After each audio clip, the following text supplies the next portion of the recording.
Yang pertama, Pentakosta ketiga adalah pencurahan Roh Kudus yang dahsyat di zaman ini, melebihi yang terjadi di Azusa Street.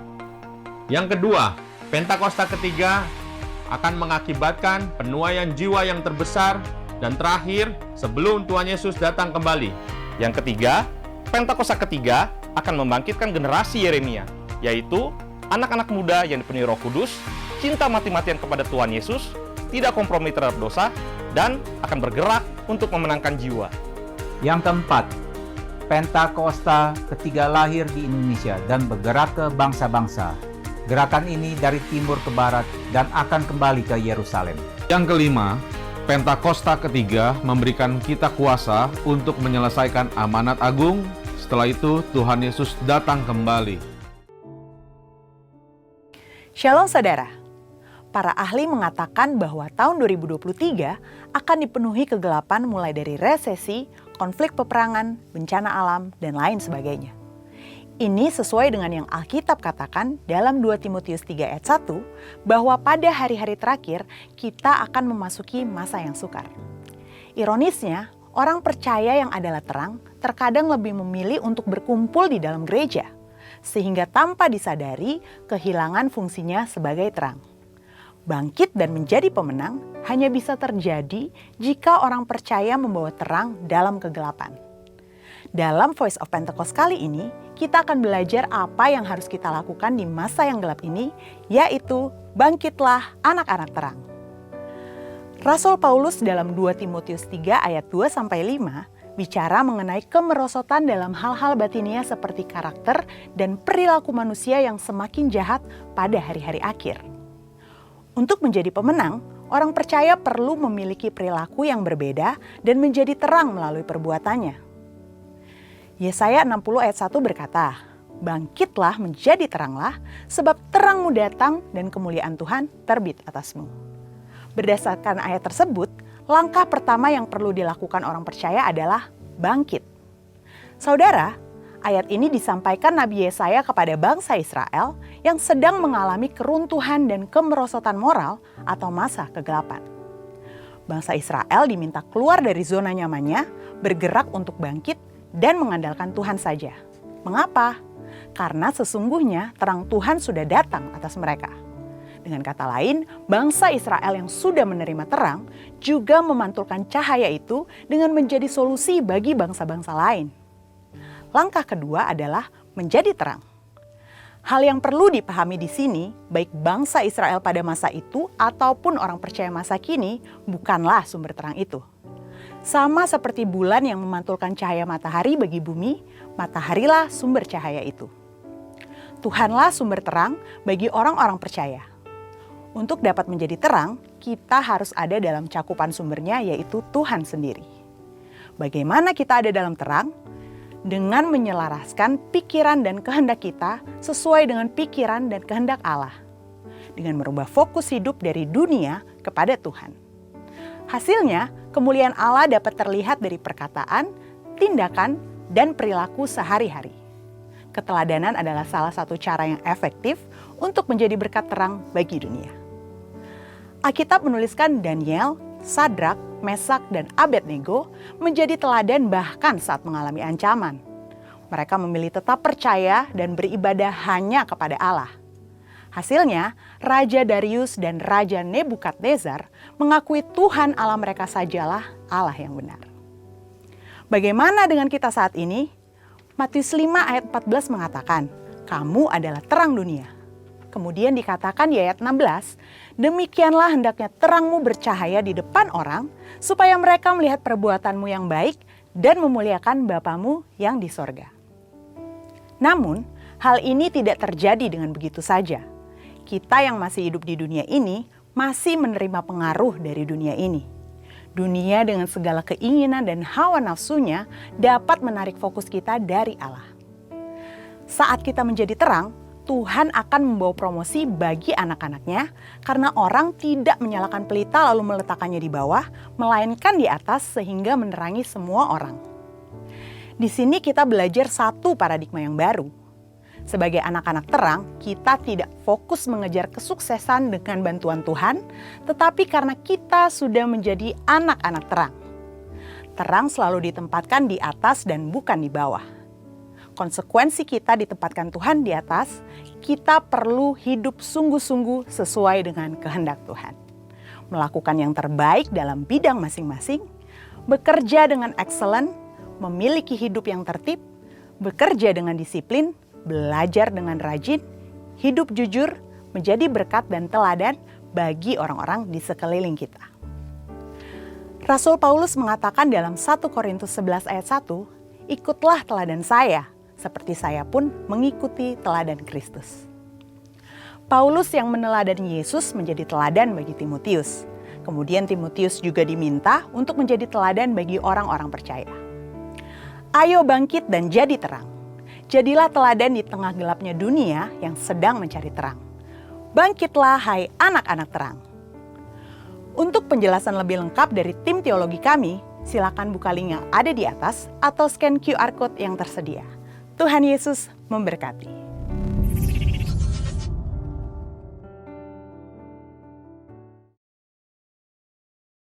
Mari saya undang kita sama-sama untuk membaca Mazmur 91, saudara. Inilah perkataan firman Allah itu sendiri. Biar kita tidak bosan-bosannya untuk memperkatakan setiap kata dengan iman, dengan pengharapan yang pasti bahwa Tuhan sungguh-sungguh akan menggenapi perkataan dalam Mazmur 91 ini. Mari bersama-sama kita nyatakan dengan iman. Mazmur 91, dalam lindungan Allah. Orang yang duduk dalam lindungan yang maha tinggi dan bermalam dalam naungan yang maha kuasa akan berkata kepada Tuhan, tempat perlindunganku dan kubu pertahananku, Allahku yang kupercayai. Sungguh dialah yang akan melepaskan engkau dari jerat penangkap burung, dari penyakit sampar yang busuk. Dengan kepaknya ia akan menudungi engkau, di bawah sayapnya engkau akan berlindung. Kesetiaannya ialah perisai dan pagar tembok. Engkau tak usah takut terhadap kedahsyatan malam, terhadap panah yang terbang di waktu siang, terhadap penyakit sampar yang berjalan di dalam gelap, terhadap penyakit menular yang mengamuk di waktu petang. Walau 1000 orang rebah di sisimu dan 10.000 di sebelah kananmu, tetapi itu tidak akan menimpamu. Engkau hanya menontonnya dengan matamu sendiri dan melihat pembalasan terhadap orang-orang fasik. Sebab Tuhan ialah tempat perlindunganmu, yang maha tinggi telah kau buat tempat perteduhanmu. Malapetaka tidak akan menimpa kamu, dan tulah tidak akan mendekat kepada kemahmu. Sebab malaikat-malaikatnya akan diperintahkannya kepadamu untuk menjaga engkau di segala jalanmu. Mereka akan menatang engkau di atas tangannya, supaya kakimu jangan terantuk kepada batu. Singa dan ular tedung akan kau langkahi. Engkau akan menginjak anak singa dan ular naga. Sungguh hatinya melekat kepadaku, maka aku akan meluputkannya. Aku akan membentenginya sebab ia mengenal namaku. Bila ia berseru kepadaku, aku akan menjawab. Aku akan menyertai dia dalam kesesakan. Aku akan meluputkannya dan memuliakannya. Dengan panjang umur akan kukenyangkan dia dan akan kuperlihatkan kepadanya keselamatan daripadaku. Mari sama-sama kita undang bangkit berdiri, saudara. Berikan tepuk tangan yang meriah buat Tuhan Yesus. Oh, kalau kau bersyukur pada hari ini, berikan puji-pujian sorak-sorai bagi dia. Oh, haleluya. Kami percaya Tuhan, perlindungan-Mu bagiku, perlindungan-Mu bagi kami, bagi keluarga kami Tuhan. Pagi hari ini kami datang menyembah, kami datang memuji, mengakui Engkaulah Tuhan, Engkaulah Raja Tuhan.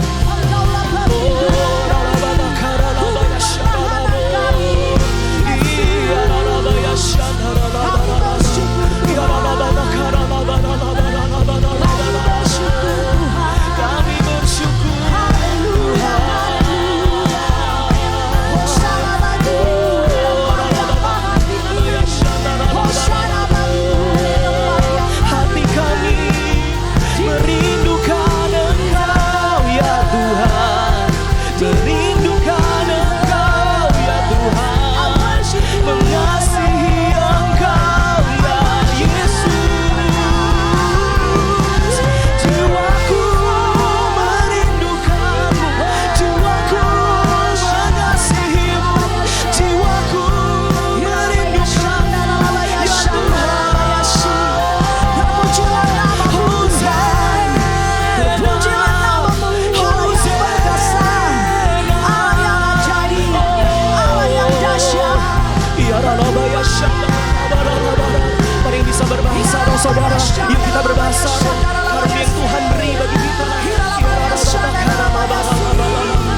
jiwa kami di hadapan-Mu Tuhan. Kami mengangkat iman kami Tuhan untuk menyenangkan-Mu. Ya Rabbah, dalam segala keadaan, dalam segala situasi ya Tuhan. Engkaulah Tuhan kami yang kami sembah, yang kami taati ya Tuhan, yang kami cari, yang kami andalkan. Ya Rabbah, Takarabah, ya Shandarabah, ya Rabbah, ya Rabbah, Takarabah, ya Shandarabah.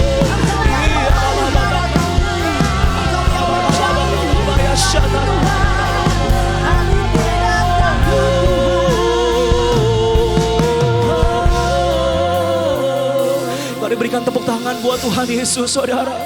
Oh, haleluya, haleluya. Berikan tepuk tangan lebih lagi buat Yesus, Raja di atas segala raja. Engkau akan membuat mujizat pada siang hari ini, pagi hari ini ya Tuhan. Kami akan melihat Engkau bergerak di tempat ini Tuhan. Oh, menjamah setiap kami, memberikan hikmat yang baru Tuhan, memberikan roh yang baru, yang taat untuk menyembah-Mu ya Tuhan. Engkau menguatkan hati kami ya Tuhan. Hatiku tetap teguh bersama-Mu. Terima kasih Tuhan. Silakan duduk kembali Bapak Ibu Saudara. Syaralabaya syandaralabu.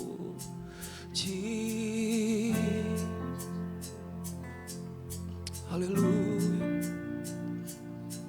Kami nikmati hadirat-Mu Tuhan. Meneguhkan hati kami. Hatiku tetap teguh dan berharap padamu, sekalipun tak ada dasar untukku berharap.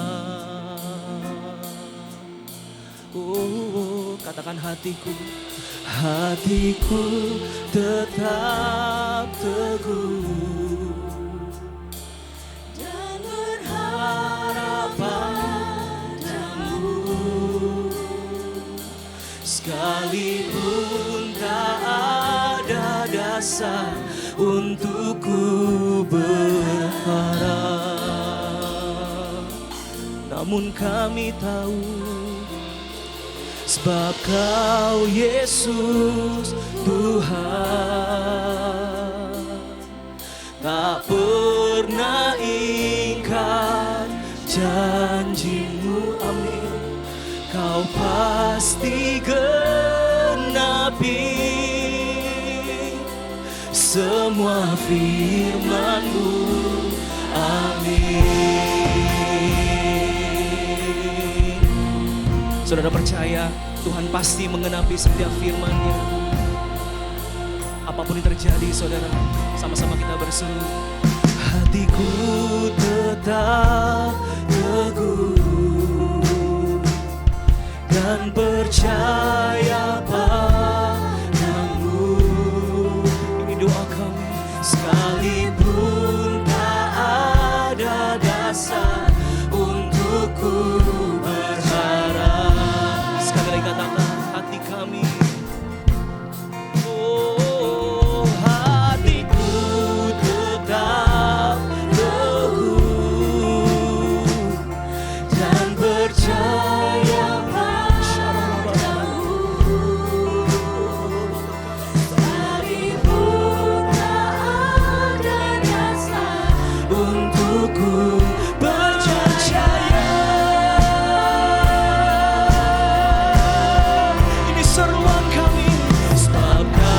Yesus Tuhan, oh tak pernah ingkar janji-Mu, amin. Kau pasti genapi semua firman, semuanya, semua Kau genapi Tuhan.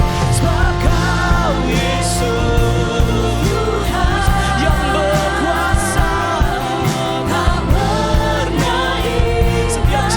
di masa lampau Tuhan, kami sungguh-sungguh mengingatnya. Haleluya.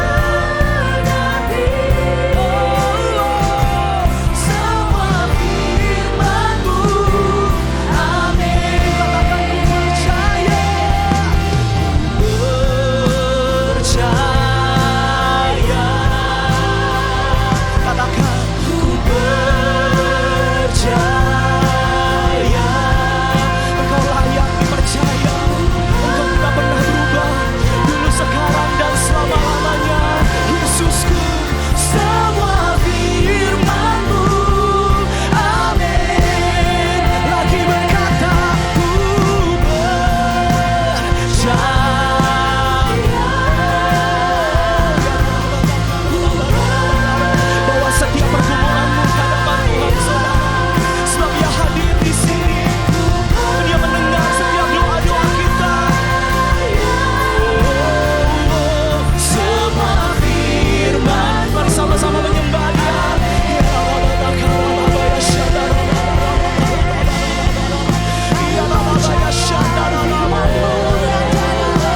dengan segenap hati Tuhan. Kami menaruh pengharapan kami kepada Tuhan yang tidak pernah berubah.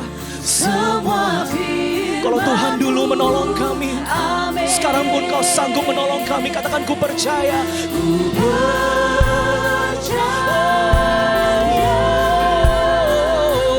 Ku percaya. This is the way. Karena tidak ada yang mustahil bagimu dan bagi kami yang percaya. Firman-Mu. Sama-sama kita bangkit berdiri saudara.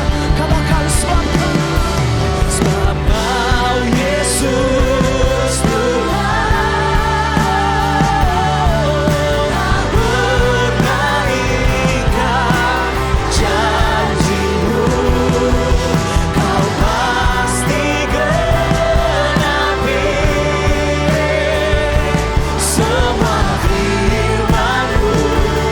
Amin. Sebab Kau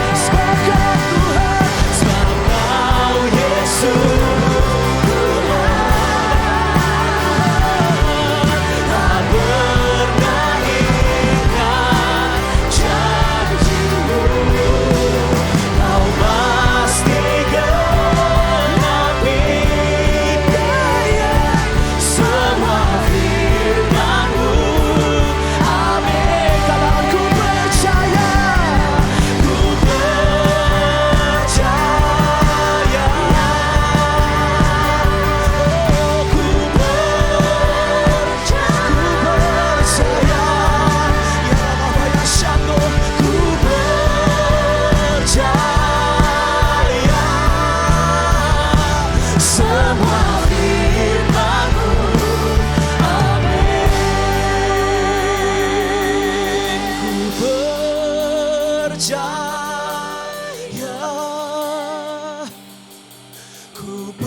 amin Tuhan.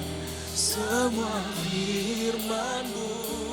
Angkat kedua tanganmu, saudara. Buka hatimu. Ku percaya Tuhan. Ku percaya.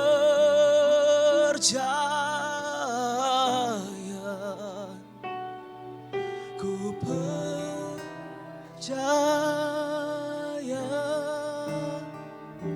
Semua firman-Mu. Amin. Semua firman-Mu. Amin. Angkat tangan kita, katakan. Semua firman-Mu. Amin. Karena semua firman-Mu ya dan amin Tuhan. Di dalam Yesus Kristus. Oh haleluya. Terus berikan tepuk tangan buat dia saudara. Haleluya. Berikan pengagungan buat dia.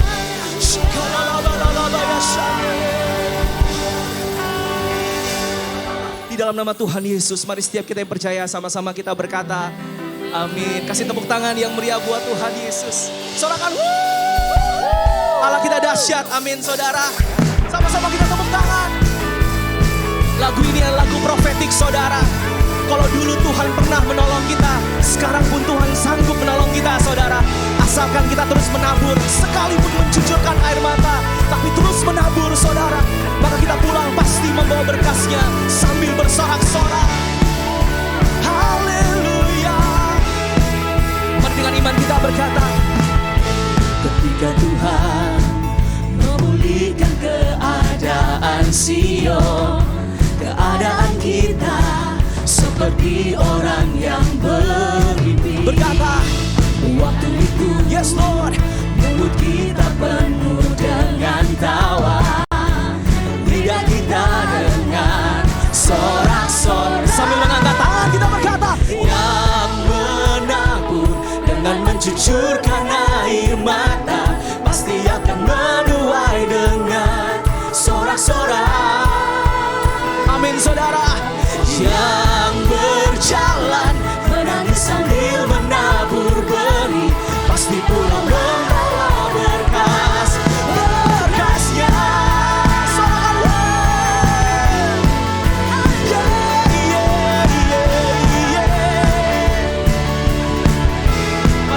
berkata, ketika Tuhan memulihkan keadaan Sion, keadaan kita seperti orang yang bermimpi.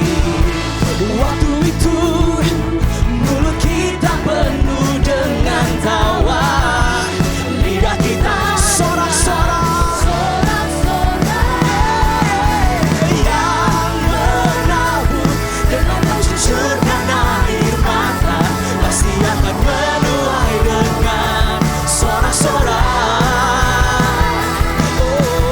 Yang berjalan menangis sambil menabur benih pasti pulang membawa berkas. Sambil lambaikan tangan kita dengan iman, let's sing this song. Yang menabur dengan mencucurkan air, kami percaya Tuhan menuai dengan sorak-sorak. Yang berjalan menangis sambil menabur benih pasti pulang membawa berkas berkasnya. Here you go, serukan. Yang benar sambil tepuk tangan saudara. Air mata pasti akan menuai dengan biar kebaikan Tuhan di masa lampau adalah iman yang kita pakai untuk hidup di saat ini saudara. Sebab Dia tidak pernah ingkar janji. Oh haleluya. Membawa berkas. Yang percaya sama-sama berkata, yang menabur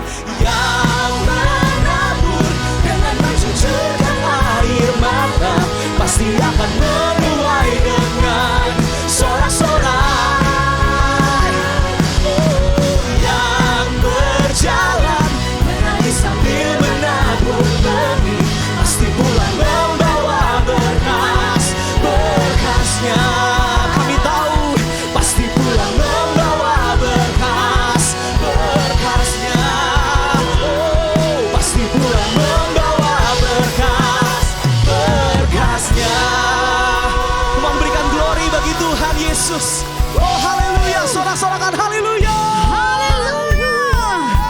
Allah terbesar hadir di tempat ini. Dia Raja pemenang, sorak-sorakan haleluya. Kau terbesar dan mulia, ajaib semua perbuatanmu.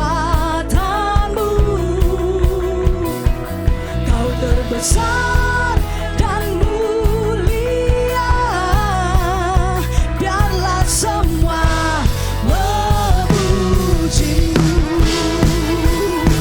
Haleluya. Berikan sorak-sorai bagi Raja yang terbesar dan termulia di tempat ini.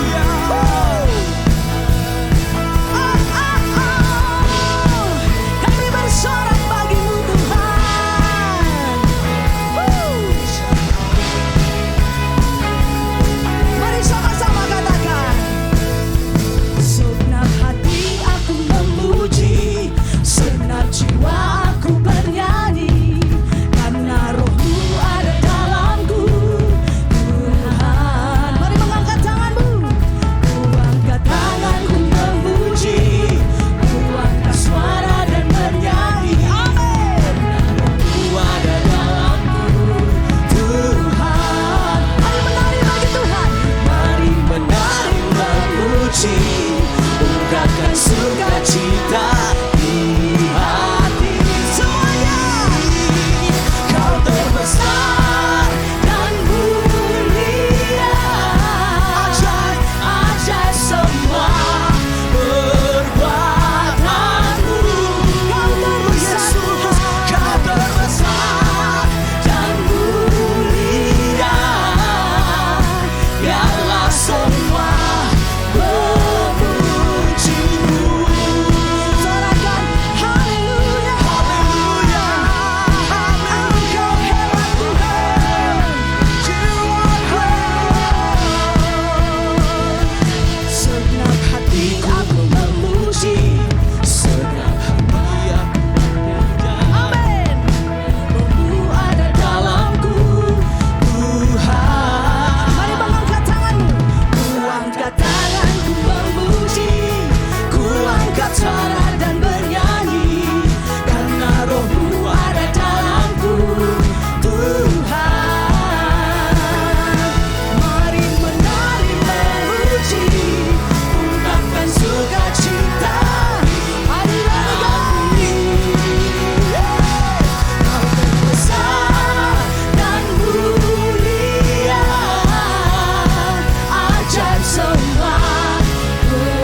besar dan mulia.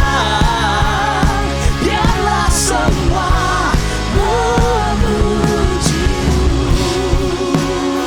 Biarlah semua memuji-Mu. Biarlah semua memuji-Mu.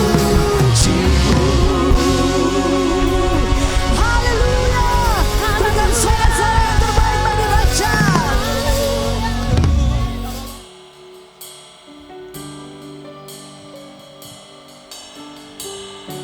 Tak selalu Tuhan menjawab doa, namun Dia beri yang terbaik di waktu yang tepat. Izinkanlah Tuhan untuk bekerja, yang mustahil menjadi mungkin oleh karena percaya. Yesus mendengar lebih dari yang kudoakan.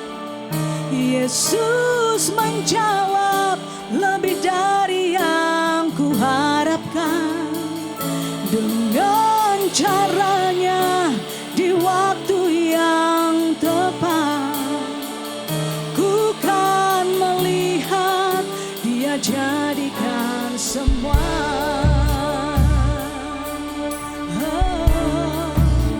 Engkau yang menjawab doa kami Tuhan. Mari sama-sama naikkan pujian.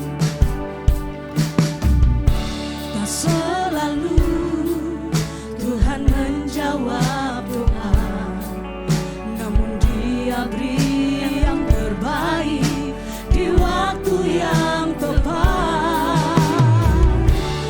Izinkanlah Tuhan untuk bekerja, yang mustahil menjadi mungkin oleh karena percaya. Yesus mendengar lebih dari yang kudoakan. Yesus menjawab lebih dari yang kuharapkan. Dengan caranya di waktu yang tepat, ku kan melihat Dia jadikan semua. Yesus mendengar lebih dari yang kudoakan. Yesus menjawab lebih dari yang kuharapkan. Dengan caranya di waktu yang tepat, ku kan melihat Dia jadikan semua. Kita percaya bahwa Tuhan menjawab setiap doa kita di waktu yang tepat. Amin. Mari jemaat Tuhan saja nyanyikan pujian ini. Katakan, tak selalu Tuhan menjawab. Amin. Yang terbaik. Oh, izinkanlah yang mustahil menjadi mungkin. Masih jemaat Tuhan saja kata, Yesus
Kami percaya Tuhan, kami percaya Yesus, Kau yang pelihara kami, Kau yang pelihara kami. Apapun yang terjadi Tuhan, kami mau berkata, kami percaya, kami mau ada di bawah kaki-Mu. Oh,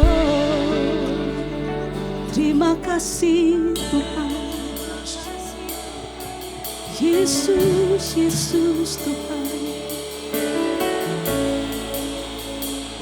Yesus, lebih dari yang ku doakan. Yesus menjawab lebih dari yang ku harapkan.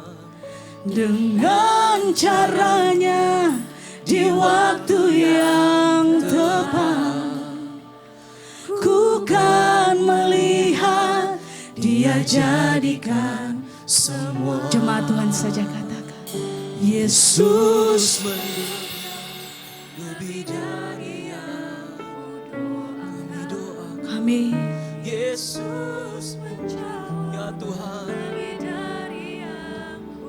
Kami percaya dengan iman kami Tuhan. Dengan caranya di waktu yang tepat, ku kan melihat. Saya jemput kita semua bangkit berdiri bersama dalam hadirat Tuhan.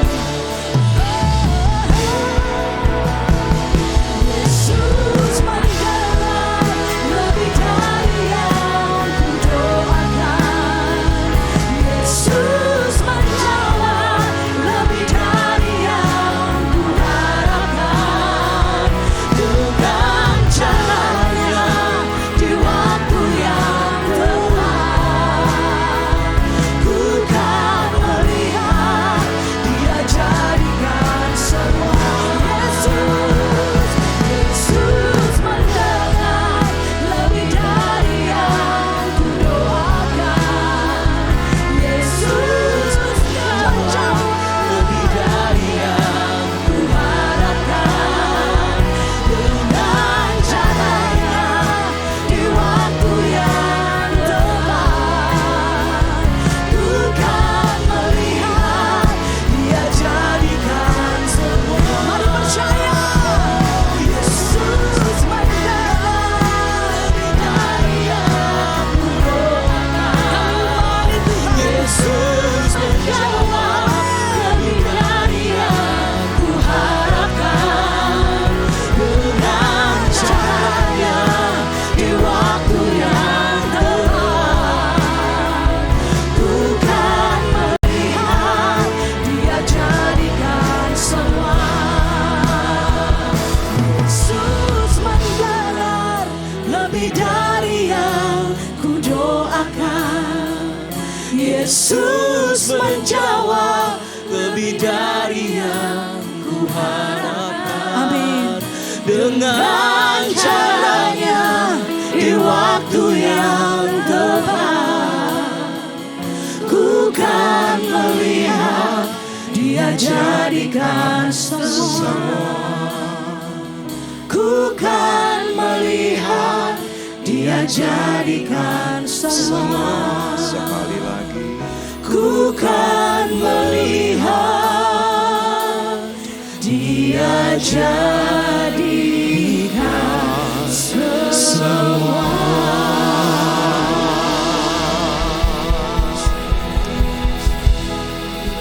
Berikan tepuk tangan yang lebih pantas. Kami bersyukur dengan apa yang sudah Tuhan kerjakan, yang sedang Tuhan kerjakan, dan akan Tuhan kerjakan. Karena Engkau bekerja sempurna atas kami, selalu tepat pada waktu-Mu. Dan kami memohonkan ampun dan koreksi, karena seringkali kami ingin lebih cepat dibandingkan apa yang Tuhan kerjakan. Tetapi kami tahu apa yang Tuhan buat indah pada waktunya. Dan hari ini kami menerima Engkau yang adalah firman, firman yang hidup, firman yang membelah laut, firman yang meneduhkan badai, firman yang membangkitkan dari kematian.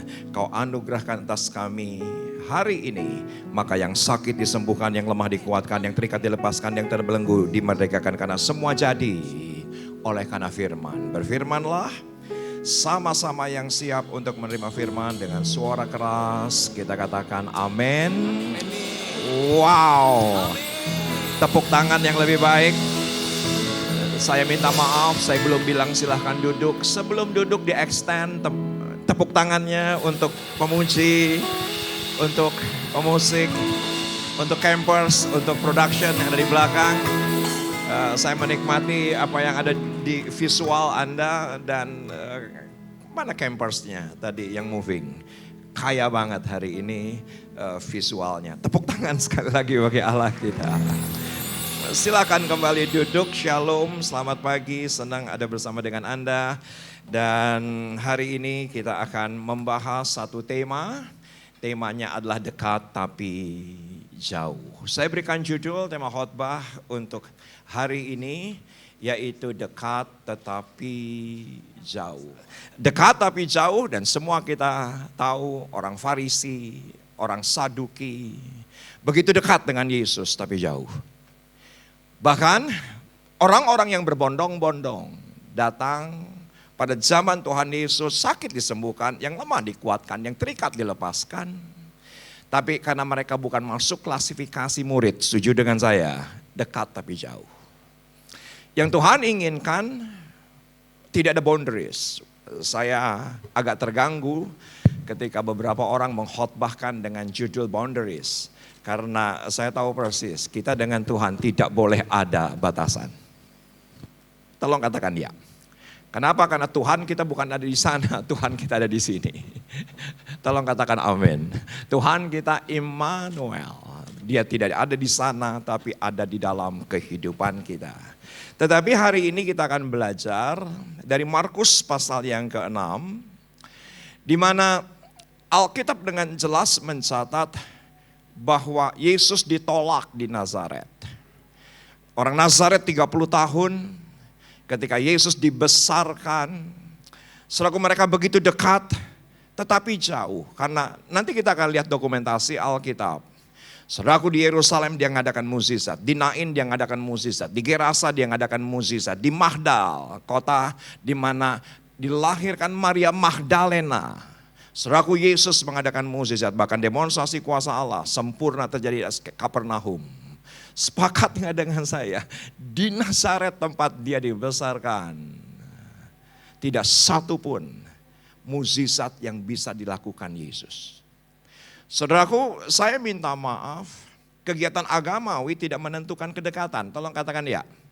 Pandai berkhotbah pun tidak menentukan kedekatan. Jago jadi WL pun tidak menentukan kedekatan. Ibadah rajin pun tidak menentukan yang namanya adalah kedekatan. Tidak menentukan. Kegiatan luar, saudaraku, seringkali menipu. Kegiatan luar seringkali cuman manipulatif, cuman pencitraan semata. Tapi kita akan belajar 3 hal agar semua kita pulang sungguh dekat dengan Tuhan. Maka kuasa Allah sempurna terjadi dalam kehidupan kita. Siap belajar? Yang siap katakan ya? Oke, good. Yuk kita akan lihat Markus 6 ayat yang ke-1. Dan kemudian Yesus berangkat dari situ. Dari mana? Kemudian Yesus berangkat dari mana? Ya dari situ, tulisannya dari situ kok. Jelas sekali, sederhana kok. Ya dari situ dari mana? Dan Anda harus memperhatikan Markus pasal yang ke-4 dan Markus pasal yang ke-5. Anda harus scrolling ke belakang bahwa Yesus di Markus pasal yang ke-4 setelah dia selesai membentangkan perumpamaan demi perumpamaan, dia meredakan angin ribut. Berarti ada di mana? Di Tiberias. Dan tujuan daripada Tuhan Yesus kemana? Yaitu ke Gerasa. Gerasa adalah bagian barat daripada Danau Tiberias. Bagian barat Danau Tiberias, karena Yesus tahu bahwa ada satu orang yang dikuasai legion dengan caranya yang ajaib. Saudaraku, legion berpindah ke babi. Dan orang ini diselamatkan. Di mana? Di Gerasa. Dan perjalanan menuju pulang ke Tiberias, pulang ke Nazaret, Yesus akan membangkitkan seseorang dari kematian, anak daripada Yairus. Dan dengan cara yang ajaib, anak yang wafat itu dibangkitkan. Tetapi perjalanan menuju rumah Yairus, Alkitab mendokumentasikan ada satu orang yang pendarahan 12 tahun, asal kujamah saja jubahnya sembuh dengan cara yang ajaib. Dadakan itu mukjizat, kesembuhan terjadi atas pendarahan 12 tahun. Dari situ apa yang terjadi? Dan tiba di tempat asalnya. Sedang murid-muridnya mengikuti dia. Siapa yang sepakat dengan saya, mudik itu menyenangkan? Kurang cicing wae. Data Departemen Perhubungan, saudaraku, yang mudik untuk Lebaran 2023, 120 juta orang. Yang diprediksi akan pulang ke tempat asalnya. Dan saudaraku, karena memang itu fakta, begitupun juga dengan Tuhan Yesus. Dia senang mengadakan mukjizat di Yerusalem. Dia senang mengadakan mukjizat di Nain. Dia senang mengadakan mukjizat di Gerasa. Dia senang mengadakan mukjizat di Kapernaum. Tapi setuju dengan saya, lebih daripada segalanya, pasti Yesus ingin mengadakan mukjizat di tempat asalnya. Itu natural sekali. Dan saudaraku, kalau ada di antara Anda yang tanya, Pak Riza, Bapak kalau liburan pengen kemana? Labuan Bajo? Oke. Raja Ampat? Oke. Maldives? Oke. Tapi Anda tahu urutan pertama buat saya adalah Ciwidey. Kenapa? Tempat asal saya. Gitu ceritanya. Saya tahu Ciwidey tidak lebih bagus dibandingkan Raja Ampat. Ciwidey tidak lebih bagus dibandingkan yang namanya Labuan Bajo. Tetapi foto berikut ini, inilah impian saya. Segera saya akan pulang kampung dan liburan di Ciwidey. Karena ini rumah keluarga kami di Ciwidey. Saudaraku, di kampung, hanya di kampung, di tengah-tengah kampung, di belakang pasar Ciwidey. Tetapi ya buat saya, dibandingkan dengan tempat-tempat lain. Begitupun juga dengan Tuhan Yesus. Pasti dia senang ke tempat asalnya. Saudaraku, ini foto rumah keluarga kami. Karena di Ciwidey setiap rumah pasti punya kolam. Kenapa? Karena ya saudaraku, orang Sunda adalah data penginjilan yang paling rendah menerima Injil. Kenapa? Saudaraku, karena walaupun mereka nggak punya beras, walaupun mereka nggak punya lauk pauk, saudaraku, semua daun mereka makan. Kecuali daun pintu dan daun telinga. Maka orang di kampung saya walaupun gak punya lauk pauk, karena di bawahnya pasti ada kolam. Saudaraku, tinggal ngusup, udah gitu dibakar atau digoreng, mereka bisa hidup. Saudaraku, kenapa data penginjilan orang Sunda paling sulit menerima Injil? Karena orang Sunda sedikit yang merantau. Maka kontaminasi itu menjadi lebih sedikit. Ini kampung. Ayat yang kedua, semuanya oke pagi hari ini? Katakan Ciwidey. Pada hari Sabat, apa yang terjadi? Ia mulai mengajar di rumah ibadat. Dan jemaat yang besar takjub ketika mendengarnya semuanya itu. Hikmat apa pulakah yang diberikan kepadanya? Dan mukjizat-mukjizat yang demikian bagaimanakah dapat diadakan oleh tangannya? Ayat yang ketiga, bukankah ia ini tukang kayu, anak Maria, saudara Yakobus, Yoses, Yudas, dan Simon? Dan bukankah saudara-saudaranya yang perempuan ada bersama-sama kita? Lalu mereka kecewa dan menolak dia. Maka Yesus berkata kepada mereka, seorang nabi dihormati di mana-mana kecuali di tempat asalnya sendiri, di antara kaum keluarganya, dan di rumahnya. Ayat yang kelima dan enam, yuk sama-sama kita baca. 2, 3, ia tidak dapat mengadakan satu mukjizat pun di sana kecuali menyembuhkan beberapa orang sakit dengan meletakkan tangannya atas mereka. Ia merasa heran atas ketidakpercayaan mereka. Setuju dengan saya, orang-orang Nazaret dekat tapi jauh. Begitu dekatnya dengan mukjizat, begitu dekatnya dengan keselamatan, begitu dekatnya dengan anugerah. Tapi jauh, kenapa? Karena yang pertama langsung dicatat bagi yang tertarik, karena orang-orang Nazaret meremehkan. Jelas ayatnya berkata bahwa mereka orang-orang yang meremehkan Tuhan Yesus. Kalau Anda bertanya, dokumentasinya di mana? Jelas.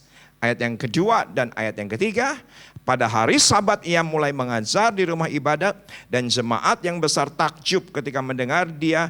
Mereka berkata, dari mana diperolehnya semuanya itu? Hikmat apa pulakah yang diberikan kepadanya? Dan mukjizat-mukjizat yang demikian bagaimanakah dapat diadakan oleh tangannya? Setuju dengan saya? Orang-orang Nazaret, saudaraku, meremehkan latar belakang pendidikan Tuhan Yesus. Tolong katakan dia. Meremehkan latar belakang akademis daripada Tuhan Yesus. Saudaraku, saya puluhan tahun pelayanan, saya tahu persis apa yang saya khotbahkan karena saya pun sering diremehkan akademis saya, diremehkan pendidikan teologi saya, karena sampai detik ini saya tidak pernah sekolah teologi, detik ini saya tidak pernah sekolah Alkitab, sampai detik ini saya tidak pernah sekolah seminari. Tapi sepakatkah dengan saya dengan kedekatan dengan Roh Kudus, Tuhan pasti berikan hikmat. Tolong katakan dia.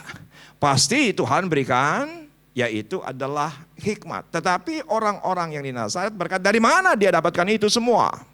Walaupun mereka takjub dengan pengajarannya, takjub dengan hikmatnya, tetapi meremehkan. Dan yang kedua, apa yang diremehkan? Ayat yang ketiga, bukankah ia ini anak tukang kayu, anak Maria, saudara Yakobus, Yoses, Yudas, dan Simon? Dan bukankah saudara-saudaranya yang perempuan ada bersama kita? Lalu mereka kecewa dan menolak dia. Jelas Alkitab berkata, yang pertama meremehkan latar belakang akademis, yang kedua meremehkan latar belakang keluarga. Dan saya memberanikan diri berkata, karena di hadapan mereka, keluarga ini keluarga miskin. Keluarga ini bukan keluarga yang punya posisi di Nazaret. Keluarga ini bukan keluarga yang terpandang, hanyalah tukang kayu. Maka orang Nazaret dekat tapi jauh karena meremehkan kuasa Tuhan. Saudaraku, saya senang dengan apa yang saya temukan, Mazmur 78. Bisa diperhatikan, Mazmur 78. Mazmur 78 sangat panjang sebetulnya. Tapi menurut saya ini inti daripada Mazmur 78. Lebih daripada 100 ayat tertuang di Mazmur 78, di mana pemazmur mendokumentasikan bagaimana kuasa Tuhan bekerja. Tiang awan waktu siang, tiang api waktu malam. Setiap pagi mana dari sorga. Saudaraku, diuraikan bahwa kasut mereka cukup selama 40 tahun. Kaki mereka tidak membesar. Dan Tuhan sediakan yang terbaik selama mereka ada di padang gurun. Setiap hari mukjizat terjadi. Tetapi Mazmur 78 ayat yang keempat berkata, berulang kali mereka mencobai Allah, menyakiti hati yang kudus dari Israel. Perhatikan. Yes, again and again they tempted God and limited the Holy One of Israel. New King James dengan jelas berkata, apa bentuk daripada mencobai Allah? Apa bentuk daripada menyakiti hati Allah? Ternyata King James dengan jelas berkata, ketika kita membatasi kuasanya. Kenapa kita bisa membatasi kuasanya? Perhatikan slide berikut ini. Yuk sama-sama kita berpindah dari fokus kita, dari kemanusiawian tapi kepada keilahian Yesus. Katakan amin. Kita berpindah dari kemanusiawian Yesus yang kita lihat secara manusiawi. Karena dengan parameter manusia, dengan ukuran manusia. Dan seringkali saya minta maaf, kita berdoa pun iman kita, pengharapan kita dibatasi oleh kemanusiawian. Tapi yuk sama-sama kita berpindah kepada keilahiannya. Setelah memasuki endemi, hari ini di tempat Tuhan percayakan saya melayani di GBI Sawangan terakhir hari ini 4 kali kebaktian. Karena minggu depan kami tidak lagi 4 kali kebaktian tapi 5 kali kebaktian. Dan saudaraku, ada persoalan selama pandemi ini kami tidak lagi menyewa gedung sekolah minggu yang ada di sebelah gereja kami. Karena saya berpikir pada masa pandemi sewa puluhan juta akan memberatkan gereja dan juga tidak ada ibadah sekolah minggu. Tapi memasuki bulan April saya bergumul dengan Tuhan, apakah kita mau sewa lagi atau enggak. Dan akhirnya saya mendapatkan impresi dari Roh Kudus bahwa sewa lagi yang ada di sebelah dengan kenaikan harga sewa lebih besar jauh daripada sebelum pandemi, tapi persoalan lain yaitu adalah gedung itu karena tidak dipakai 3 tahun, kami harus renovasi dengan budget sekian ratus juta. Dan terus terang saudaraku, ketika saya berdoa, Tuhan, ini budgetnya begitu besar, keadaan keuangan terbatas, aku berdoa dalam nama Yesus agar uang sewa dan uang renovasi itu Tuhan cukupkan. Dan saudaraku, saya mendapatkan teguran keras dari Tuhan. Kenapa teguran keras dari Tuhan? Tuhan bilang begini, kenapa kamu doanya kok sewa? Kenapa enggak doanya itu tanah dibeli? Anda bisa ngerti maksud saya? Anda bisa ngerti maksud saya? Seringkali doa kita penuh dengan batasan manusiawi. Tolong katakan ya. Padahal Tuhan kita Tuhan yang besar. Kalau katakan amin. Bahkan bumi ini adalah telapak kakinya. Saya sangat diberkati dengan satu buku dari Smith Wigglesworth. Saudara, tukang ledeng sebetulnya. Di satu hari ada sidang jemaat yang ada di Inggris, di buku itu meninggal dunia. Dan dia dengan sahabatnya, seorang pendeta, mengunjungi sidang perkabungan. Dan Smith berkata, kamu yang doa. Mempersilahkan sahabatnya untuk berdoa. Dan ketika itu sahabatnya berdoa, Tuhan berikan kekuatan kepada yang ditinggalkan, berikan sukacita kepada yang ditinggalkan, berikan penghiburan kepada yang ditinggalkan. Setuju nggak dengan saya doanya nggak ada yang salah? Tetapi Anda tahu, saudara Smith Wigglesworth tiba-tiba marah dan hentikan doa daripada sahabatnya. Dia berkata, stop, doanya jangan begitu. Dia berkata, Tuhan, aku minta yang mati ini dibangkitkan. Dan apa yang terjadi? Ternyata bangkit. Setuju nggak dengan saya? Sering kali doa kita terlalu manusiawi. Cicing wae. Ternyata itu menyakiti hati Tuhan. Ternyata itu melukai hati Tuhan. Ternyata itu mencobai Tuhan.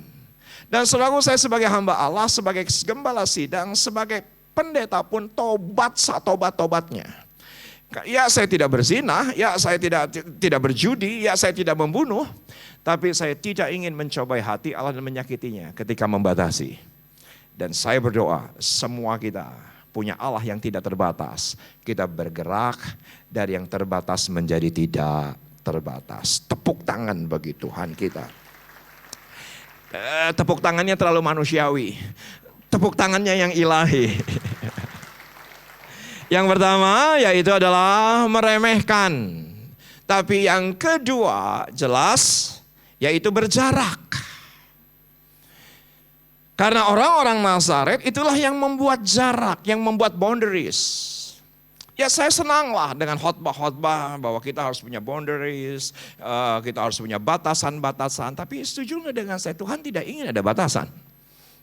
Tolong katakan ya, karena Dia adalah Allah yang tidak terbatas. Dan di mana ayatnya? Yuk kita akan lihat, yaitu adalah ayat yang keempat. Maka Yesus berkata kepada mereka, seorang nabi dihormati di mana-mana kecuali di tempat asalnya sendiri, di antara kaum keluarganya dan di rumahnya. Saya tahu persis apa yang saya khotbahkan, saya pun merasakan karena saya juga ditolak di Ciwidey. Gitu saudara. Ibu saya bilang begini, Isa mau healing enggak?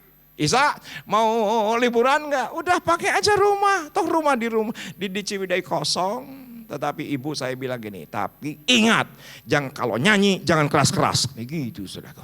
Karena rumah kami saudaraku tidak menggunakan tembok. Rumah kami cuma menggunakan bilik kayu. Jadi kalau nyanyi haleluya saja satu kampung akan mendengar. Dan saya tahu persis, saya pernah ketika itu bersama dengan Elsa dan anak-anak nyembah, langsung rumah kami dilempari batu. Saudaraku, Nabi diterima di mana-mana. Pendeta Muhammad Riza Solihin diterima di mana-mana, tapi di Ciwidey ditolak. Saudaraku, karena mereka yang membuat jarak. Mungkin ada di antara Anda berkata, apa pendeta? Ya gimana saya nggak punya jarak? Bagaimana saya nggak punya boundaries? Karena Yesaya berkata, yang memisahkan aku dengan Tuhanku adalah dosamu. Saya adalah orang berdosa. Yesaya berkata dengan jelas bahwa yang memisahkan aku dengan engkau bukan telingaku kurang panjang, tapi segala pelanggaranku. Dan Anda berkata, saya ini orang gak layak. Bagaimana saya bisa dekat dengan Allah yang begitu sempurna, yang begitu agung, yang begitu suci, sedangkan saya acap kali melakukan kesalahan. Saudaraku, silakan foto ayat ini. Ini pegangan saya. Ya, saya punya kekurangan. Ya, terkadang saya membatasi kuasa Allah. Tetapi ketika saya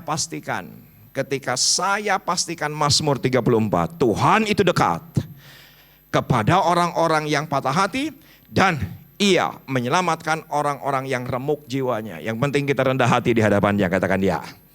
Yang penting kita tidak datang dengan kesombongan. Kita datang dengan kerendahan hati. Dia dekat dengan orang-orang yang remuk hatinya. Dia dekat dengan orang-orang yang patah hatinya. Saudaraku, Tuhan kita bukan Tuhan yang jauh. Sedekat hati kita yang datang kepada Dia remuk. Sepakat nggak dengan saya, Tuhan tidak punya masalah dengan masalah kita? Saya ulangi sekali lagi. Mungkin ada di antara Anda, Pak Pendeta, oleh karena pandemi hutang saya triliunan, ini sudah terlalu berat. Tuhan tidak pernah punya masalah dengan masalah kita, tapi Tuhan punya masalah dengan hati kita. Tolong katakan ya. Mungkin ada di antara Anda, Pak, persoalan teman yang di sebelah saya nggak seberat apa yang saya rasakan. Tuhan tidak pernah punya masalah dengan masalah kita. Tapi Tuhan punya masalah dengan hati kita. Tapi ketika kita datang kepada Dia, dekat ternyata kepada yang remuk, yang hancur.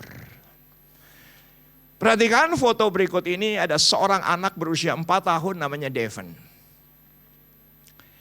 Persis tahun lalu, karena sekarang masih Maret 2022, anak yang begitu menurut saya ganteng. Saya kenal baik dengan ayahnya, namanya Romi. Dan Romi adalah seseorang daripada yang mana kantornya sekian tahun saya layani 2-3 kali di Cikarang. Jadi saya cukup dekat dengan Romi karena dia juga pengurus persekutuan doa kantornya. Dan dia berkata, Kang, anak saya satu-satunya Devon, usia 4 tahun, terkena leukemia.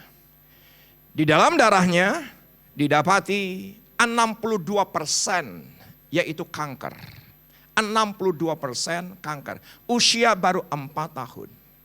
Dan saudaraku, leukemia tidak mengenal stadium 1, 2, 3, 4. Tapi leukemia hanya mengenal yaitu adalah kanker darah rendah ataupun yang sangat tinggi. Yang rendah itu adalah LML, yang tinggi itu adalah AML. Jadi yang diderita oleh Devon itu adalah yang paling parah. Ya, teman Anda dan juga teman saya, sahabat saya juga, yaitu adalah Billy Lantang. 2018 juga terkena AML. Bukan LML. Dan saya tanya kepada Romi, dirawat di mana Devon? Di Rumah Sakit Harapan Kita.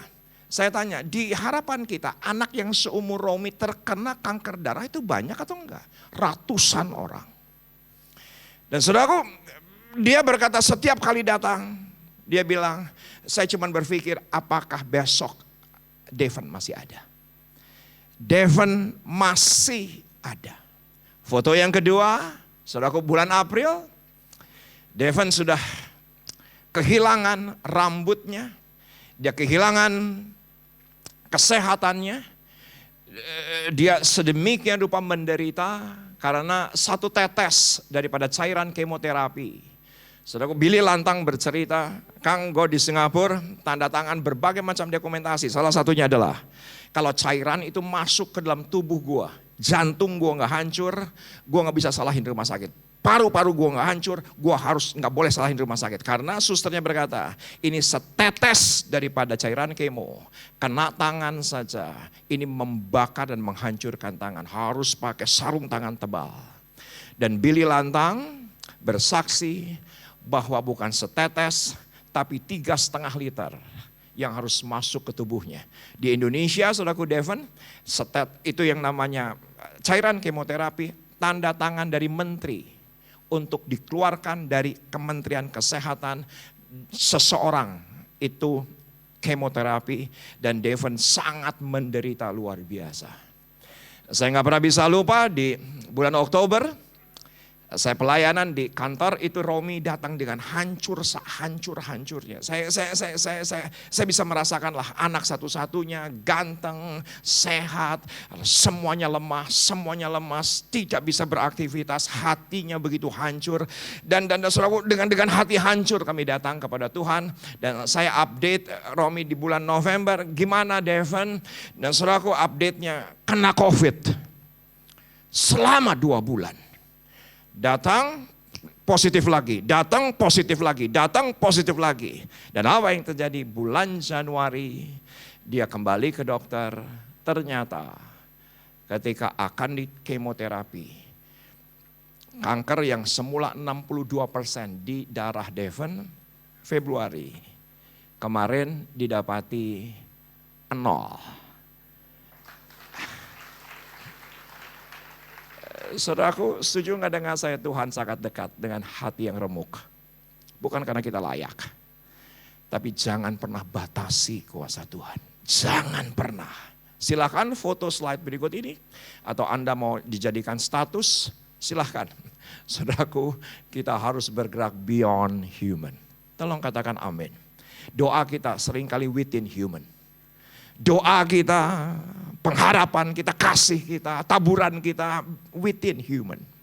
Saya berdoa kita berpindah dari within human menjadi beyond human. Yang pertama, meremehkan. Yang kedua, berjarak. Yang ketiga, yang terakhir, yaitu adalah ketidakpercayaan. Karena ayat yang ke-6, ia merasa heran atas ketidakpercayaan orang Nazaret yang begitu dekat dengan mukjizat sebetulnya. Yang begitu dekat dengan kemuliaan sebetulnya. Tapi jauh.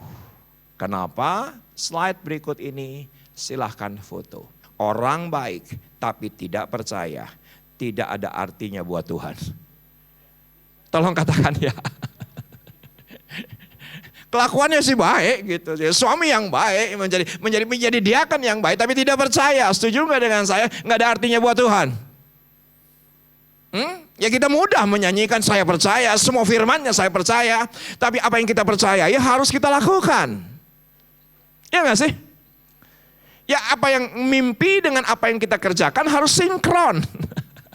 Sering kali orang Kristen percaya tapi nggak sinkron dengan perbuatannya. Nggak sinkron dengan apa yang dia lakukan, harus sinkron. Orang baik tapi tidak percaya, tidak ada artinya apa-apa buat Tuhan. Tapi kalau beriman dan berbuat baik, sangat berarti buat Tuhan. Saya berharap 3 hal ini kita bisa bawa dan termaterai dalam kehidupan kita. Karena yang pertama, jangan pernah meremehkan Tuhan. Yang kedua, jangan pernah kita yang buat boundaries, membuat jarak. Dan yang ketiga, yaitu adalah dengan percaya, tindakan perbuatan kita sinkron dengan apa yang kita percayai.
Shalom wanita-wanitanya Tuhan. Selama libur lebaran, ibadah Women in Christ diliburkan mulai tanggal 20 April sampai dengan 4 Mei 2023. Ibadah kembali diadakan pada hari Kamis tanggal 11 Mei 2023 jam 10 pagi di GBI Puri Indah Mall. Tuhan Yesus memberkati.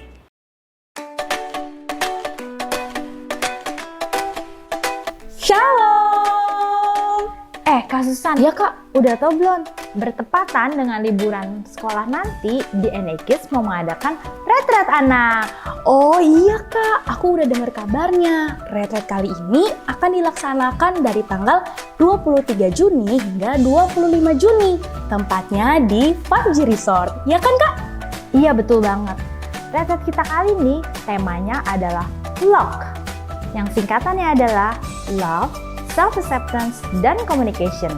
Dalam retret kali ini, adik-adik akan belajar bagaimana sih memahami kasih Tuhan terhadap adik-adik, juga kasih orang tua terhadap adik-adik. Tidak hanya itu saja loh, kita juga akan belajar bagaimana kita bisa menerima dan mencintai diri kita sendiri apa adanya. Adik-adik juga akan belajar bagaimana membangun komunikasi yang baik antara adik-adik dengan Tuhan, dengan orang tua, dan orang-orang di sekeliling adik-adik. Wah, adik-adik, menarik sekali ya acara kali ini.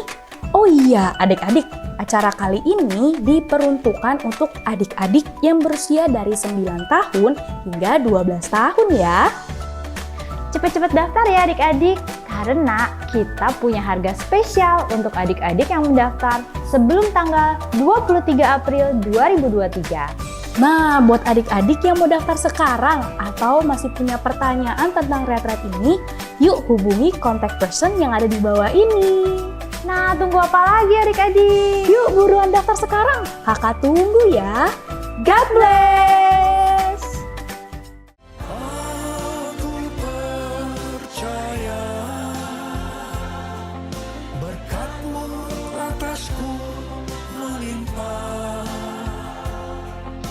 Kebajikan, kemurahan selalu mengikutiku.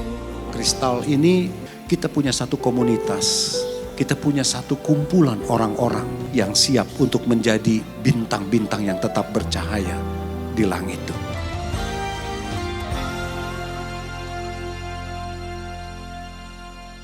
Kita angkat tangan kita, arahkan, fokuskan hati kita kepada Tuhan Yesus. Sekarang jemaat-jemaat yang setia, kasih Tuhan Yesus. Pulanglah, terimalah dan bawalah berkat dari Allah Bapa di surga. Dalam nama Bapa dan Putra dan Roh Kudus, diberkatilah keluargamu, diberkatilah usahamu, diberkatilah pekerjaanmu, dan diberkatilah kesehatanmu. Apa saja yang kau perbuat dan kemanapun kau melangkah, Tuhan buat kau berhasil dan keberuntungan ada selalu dalam hidupmu. Ini damai sejahtera, sukacita dari Tuhan Yesus Kristus menyertai kita sekarang dan sampai Tuhan Yesus datang untuk menjemput kita dari awan-awan permai dan sampai selama-lamanya. Mari saudara berkati, kita sama-sama katakan. Selamat hari Minggu, Tuhan Yesus memberkati.